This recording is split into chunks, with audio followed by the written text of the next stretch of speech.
Iowa's Water Quality Forum, unprecedented interest and key insights. Iowa's water quality crisis has reached a boiling point, and the state is finally ready to talk about it.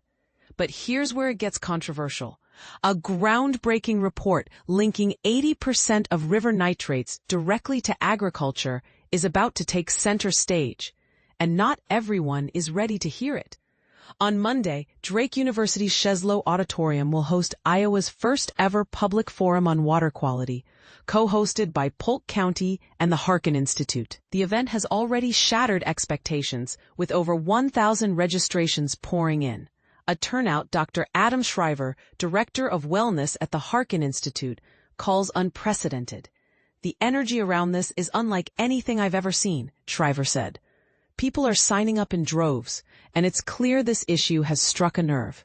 At the heart of the discussion is the Central Iowa Resource Water Research Assessment, a 200-page report released on July 1st. Compiled by 16 scientists over 4,000 hours, it's a deep dive into the contaminants plaguing the Raccoon and Des Moines rivers.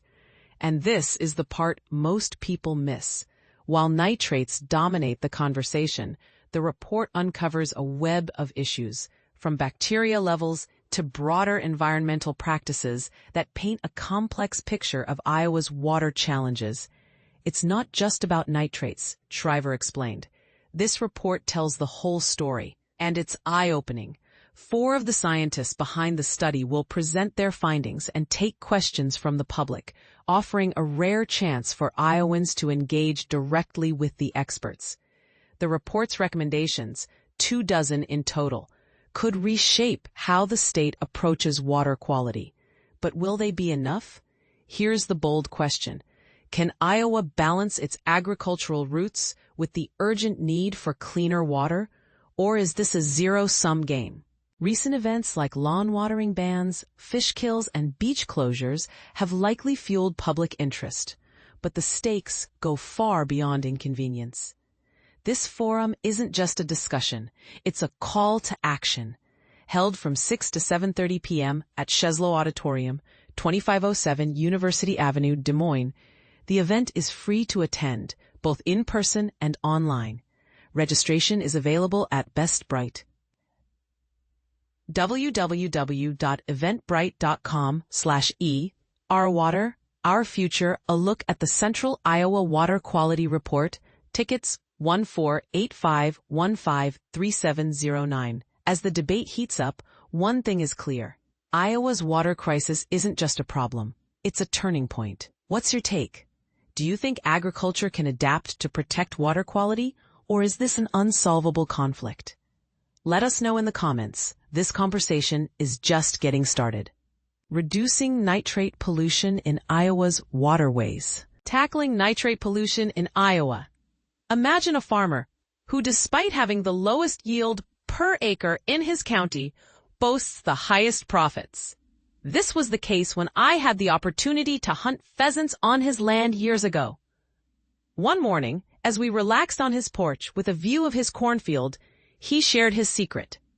"My farm produces the fewest bushels per acre in the county, but I have the highest profits. My success comes from using old, paid-off equipment and minimizing chemical use.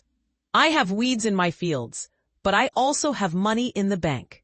Since relocating to Iowa in 1978, the issue of water quality has been a persistent topic of debate. Over the years, I've frequently heard that voluntary farming practices could help mitigate nitrate pollution.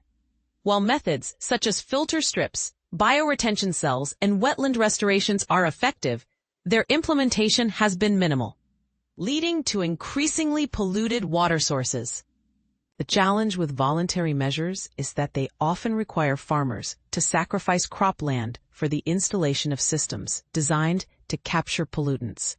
This financial burden places them at a competitive disadvantage compared to those who do not adopt such practices. Farmers find themselves in a difficult situation. Modern agricultural techniques, combined with chemical usage, have significantly boosted yields per acre. Additionally, the conversion of former woodlots and fence rows into cropland has flooded the market with inexpensive corn. favorable weather conditions further enhance harvests, while tariffs limit market access. The relentless pursuit of profit through increased corn production traps farmers in a detrimental cycle. However, regulations could provide a pathway to reduce costs and enhance profitability. Naturally, there is resistance to regulation.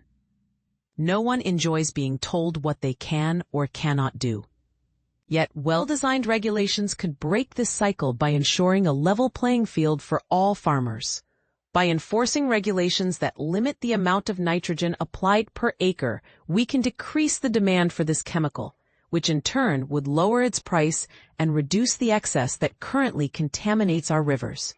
While this may lead to a decrease in yield, it would ultimately increase the value of each bushel produced.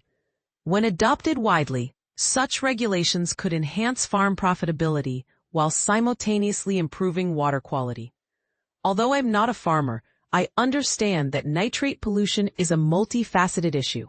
My proposed solution may be overly simplistic. However, like many Iowans, I live downstream from agricultural operations. The excessive use of fertilizers has made it unsafe for me to swim in state park lakes, and my drinking water is compromised. It feels unjust that those of us living downstream must bear the consequences of farmers' overproduction of corn. Thoughtful regulations could benefit both farmers and those living downstream. Rich Patterson is a member of the National Circle of Conservation Chiefs. This opinion piece reflects the views of the author or the Gazette editorial board. We invite you to join the conversation by submitting a letter to the editor or a guest column, or by suggesting a topic for an editorial. How the Permit Act could harm Iowa's water quality and agriculture. This is a story about how one legislative proposal could unravel decades of progress in Iowa's water quality, while leaving farmers, families, and ecosystems to bear the consequences. Imagine waking up to find that your drinking water is laced with chemicals linked to cancer, or that your favorite fishing spot has been closed due to toxic algae blooms. Unfortunately, this isn't just a hypothetical scenario. It's becoming a reality for many Iowans. And now, there's a bill making its way through Congress that threatens to make things even worse. But here's where it gets controversial. What happens when policies meant to support agriculture end up undermining the very resources farmers depend on? Let's dive into the details. My name is Seth Watkins, and I am a fourth-generation farmer at Pinhook Farm in Clarinda, Iowa. Since 1982, I've worked the same land my family has cared for since 1848. My journey as a farmer began long before then, though. When I was just 11 years old, I saved a newborn calf named Scotch during a brutal March blizzard by dragging her into my sister's bedroom and reviving her with a mix of whiskey and colostrum. Watching life return to her eyes taught me something profound, that being a farmer means being a caretaker. This lesson has stayed with me throughout my career, shaping how I approach farming and conservation.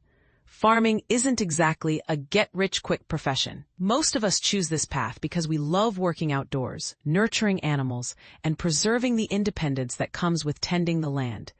I consider myself lucky to do what I love, but I also recognize that my livelihood is made possible by taxpayer-funded programs designed to support sustainable agriculture. In exchange, you, the public, deserve clean water, safe food, and thriving landscapes. It's a partnership built on trust and shared responsibility. That's why I'm deeply troubled by H.R. 3898, known as the Permit Act, which is currently under consideration in Congress. If passed, this legislation could dismantle critical safeguards in the Clean Water Act, jeopardizing the future of both agriculture and environmental health. Clean water is essential for everyone. Whether you're fishing, swimming, or simply turning on the tap, we all rely on the same rivers and lakes. Yet in Iowa, our waterways face significant challenges. According to data from the U.S. Geological Survey, Iowa ranks among the highest states in terms of nitrate pollution in its water systems, and the problem is worsening. These nitrates don't just harm aquatic life, they pose serious risks to human health. Long-term exposure has been linked to increased cancer rates and infant mortality. Every summer, dozens of Iowa beaches are forced to close due to dangerous levels of cyanobacteria and E. coli. Taxpayers foot the bill for expensive filtration systems, while rural communities struggle with contaminated wells. None of this is inevitable. Regenerative farming practices have shown us that cleaner water is within reach, but only if we prioritize sustainability over short-term gains. The Permit Act takes a step backward rather than forward by stripping protections for small streams and wetlands. The bill removes natural filters that catch pollutants before they reach larger bodies of water. Even more alarming, it gives federal agencies unchecked power to weaken water quality standards without consulting scientists or seeking public input. Perhaps most concerning of all, the bill allows the discharge of harmful substances like pesticides and PFAS, chemicals associated with cancer, into waterways without requiring permits. As someone who believes deeply in responsible stewardship, I find this unacceptable. What makes this situation particularly frustrating is that it undermines tools we desperately need to address Iowa's water crisis. For instance, the bill creates loopholes that let polluters classify industrial runoff as agricultural stormwater, even when it originates from non-farm sources. At the same time, vital programs like Swamp Buster, which incentivizes farmers to preserve wetlands, are already under legal attack. Without these wetlands acting as buffers, more pollutants flow freely into our rivers. The Permit Act essentially doubles down on a failing system while removing other layers of protection. Is this really the direction we want to go? We're already seeing the effects of poor water management play out across Iowa.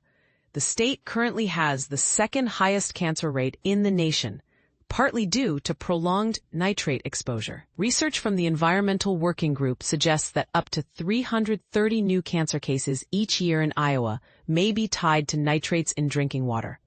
These aren't abstract statistics. They represent real people suffering real consequences. Families are paying the price for policies that prioritize profit over precaution. Does this align with Iowa's values? Or is it time to demand better? Here's the good news. Iowa agriculture doesn't have to settle for mediocrity. We have the knowledge and tools to lead the nation in both productivity and sustainability.